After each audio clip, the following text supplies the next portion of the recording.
What's on, ladies and gentlemen? My name's Ross, I like games, and today we need to take a little bit of a look at the most expensive, sought after, call them what you will cards from BT9. BT9 is now out over in Japan. That means that a bunch of shops over in Japan are now buying these cards, which means that we can look at one shop and we can get a real comparison. Now, the usual rules apply here. I am not guaranteeing values, especially when they come out in English, because we don't know is the honest answer. There's a lot of factors going on.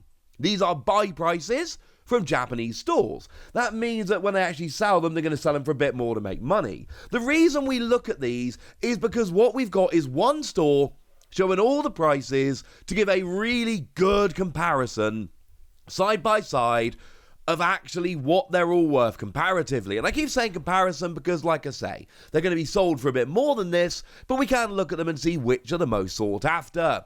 And frankly, Dexmon. Dexmon wins. If we're looking at the card, which most represent, now I'm not saying it's necessarily the best card, but certainly in terms of value, Dexmon is your winner here. Because the most expensive card, they are buying the alternate art Dexmon, and again, they're selling it for a bit more, but they are buying the alternate art Dexmon for 5,200 yen, which is nothing to be sniffed at.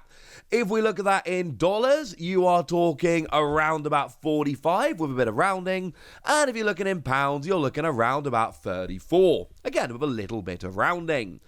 And honestly, Dexmon is number one, and we'll get to the regular version in a moment. Obviously, the alternate art, it's an alternate art of a secret rare. That makes it the rarest, most difficult to pull card in the set.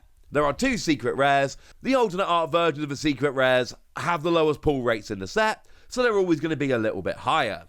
But Dexmon just seems like a phenomenal card. It's a 20 cost card, but you reduce the play cost by 3 for each of your opponent's Digimon and for each of your opponent's Tamers, which is frankly a little bit silly. And Gaiamon, when it gets deleted, you can play a level 3 purple or black Digimon from your trash without paying its cost. But if you have 5 or more cards with Dex in their names in your trash, and that includes the recently deleted Gaiamon, we got a ruling on that, you can play Dexmon for free! So it's not actually that difficult to get into play, not like it should be. And then when you play or Digivolve, you de-Digivolve all of your opponent's Digimon, then you delete all of your opponent's level 4s, and at the end of your opponent's turn, once per turn, you delete all of your opponent's Digimon with the lowest play cost. It's brutal! So it doesn't surprise me that this ends up being the most expensive card. Although not terribly far behind, we've got the alternate art of the other secret rare, Alphamon Aryuken. Now, it is important to note this is less expensive as an alternate art, and there's actually a bigger gap between the regular arts here. Now, as an alternate art, it comes in at around about 4,800.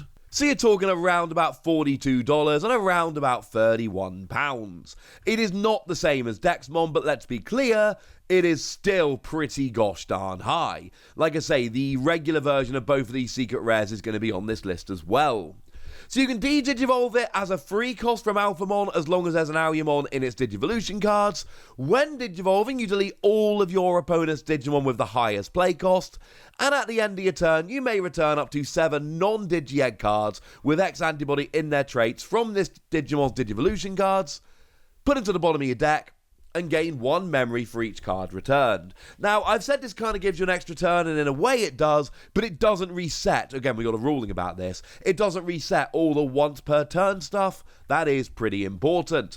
It's probably not going to end up being as good as Dexmon, but it still looks like a pretty good card that's going to see some play.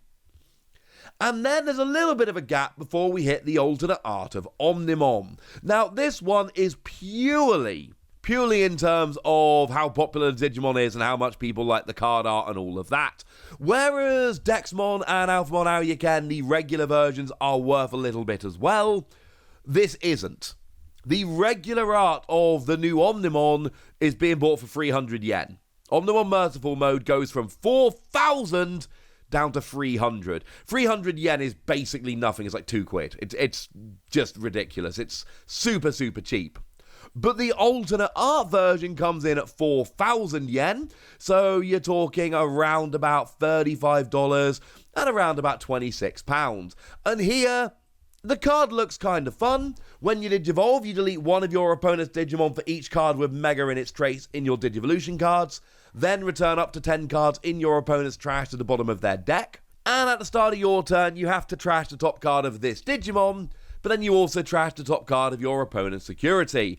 I think there's a bunch of potential here, but the regular art version is just ridiculous in terms of value. There's nothing like it, so no, this one I think it's fair to say is because people like Omnimon. Now, moving on down, we've got Gaiamon alternate art, comes in at about 3,200. Again, the regular art version is 300, so we're talking it's an alternate art, and the alternate arts tend to be, at least the alternate art level 6s, they tend to be moderately expensive. And it's nothing more than that. It cannot be because it's expected to be a phenomenal card if the regular version is super cheap. Now, for what it's worth, it's also treated as having Greymon in its name, and it's got security attack +1, and it's got reboot, and when you Digivolve, if it's got a black Digivolution card, you need Digivolve 1, and if it's got a red Digivolution card, you get Blitz.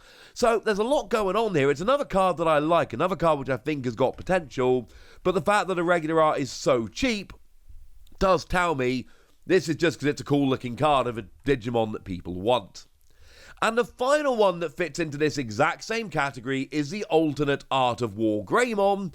That is coming in at 3,000 yen, but once again the regular version comes in at just 300 yen. Bearing in mind it's a super rare and it's like a £2 super rare, so it's not like people are expecting this to be a phenomenal over-the-top game-breaking card.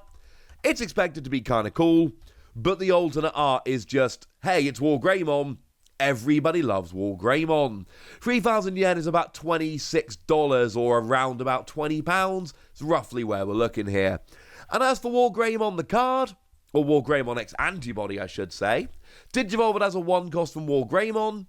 When a card is removed from your opponent's security stack on any one's turn, you gain a memory. That is not limited to once per turn. And at the end of your attack, once per turn, if you've got Wargreymon or the option card X Antibody in your Digivolution sources, delete one of your opponent's Digimon with power less than or equal to this Digimon's power. So if you build up super powerful, you can basically be taking out a good Digimon every turn, which is clearly kind of good, but let's not pretend this is some kind of game-breaking card. It's cool, but the price here is largely due to the popularity of the Digimon. But then we've got Dexmon coming in at 2,800 yen. Which is just a smidge below the Gaiamon alternate art or the Wargreymon alternate art, and this is for the regular version. And don't get me wrong, it's a secret rare, and secret rares have lower pull rates, so even if the secret rares aren't good, they're still going to attract a decent amount of value because they're secret rares and the pull rates are low. But this is, as we're going to see in a minute, significantly above the Alphamon. And like I showed you a moment ago, I am expecting this Dexmon to be a very, very good card. I'm expecting it to see a bunch of play. I'm expecting it to be played in a whole bunch of different decks. And the fact of the matter is, if your opponent plays a bunch of Digimon and or Tamers, you can get this level 7 into play really quite cheaply. I think this is going to be teched into a whole bunch of decks. 2,800 yen is nothing to be sniffed at. We're talking, again, bit of rounding going on, but we're talking about $24 or we're talking around about £18. So even though this is not an alternate art, it is a secret rare, this is still one that's going to set you back. And we're going to go slightly out of order here. The alternate art of Alphamon was high, the regular art is 1,800. And 1,800, you're talking somewhere in the region of about $16 or about £12. And like I said earlier, it's a good card. I expect it to see play. I expect people to be playing around with it. I don't expect it to be anywhere near as good as Dexmon. Whereas the alternate art, there was only a 400 yen difference, because it's still alternate arts of secret rares, the pull rates are very low. When we get to the regular art, this is, a third lower than Dexmon. If you took half of the value of Alphamon again and added it on, you'd almost be there. Dexmon is significantly more valuable because it's just expected to be a better card. And we don't know for a fact, as always we're going to need tournaments and all of that to really make sure, but generally speaking the cards that are expected to be better are going to attract more value. That's fairly sensible. And the last one here that's worth mentioning is your Gaiamon alternate art. Comes in at 2,100 yen. The regular art is 100 yen. That's less than $1, less than £1. So, yeah. It's, the regular art of Gaiamon, and I will say the regular and the alternate art are way too similar for my liking here. Way too similar. But the regular version is attracting like no value whatsoever. This is purely a case of Gaiamon is a popular Digimon, and this is the alternate art version of it. The other alternate arts are just not that expensive. The only ones that are really attracting value are the ones I'm pointing out here. I am a huge fan of that Jellymon alternate art. I think it's beautiful. 600 yen. It's like $5, £4, something like that. That's a super right. I haven't even bothered putting that in the online converter. That's just done in my head. It's a very cheap card, yeah? We're not going to be talking about all of those. We're really focusing on the cards that are attracting decent value. And the last one of them is Gaiamon. But again, Gaiamon is just... It's just because people like Gaiamon. The regular version is less than $1. The alternate art version here, 2,100 yen, comes in at $18 or around about £14. So yeah, it's not one I particularly covet, but if you do, good news, ladies and gentlemen. Good news. For now, I want to know what you think about these. I want to know which ones you particularly want to be picking up. I want to know which ones you like. I don't have a particular chase card from BT9, but if I had to pick one, I'd pick the alternate art of Jellymon, and I, for one, am delighted that it's a pretty cheap card. But I want to know what you think. So let me know in the comment section, would you? Go nuts! Be nice! And then make sure you like this video, subscribe to this channel, follow me on Twitter at TheWasi. That's where we talk Digimon and a whole bunch of other card games. And please do consider checking out patreon.com/PTCG where you can support the channel, get some bonus pods and all kind of fun things. But by far the most important thing is always, look after yourselves till next time, would ya? Thank you very much for watching. My name's Ross, and you've been watching Wasi Plays.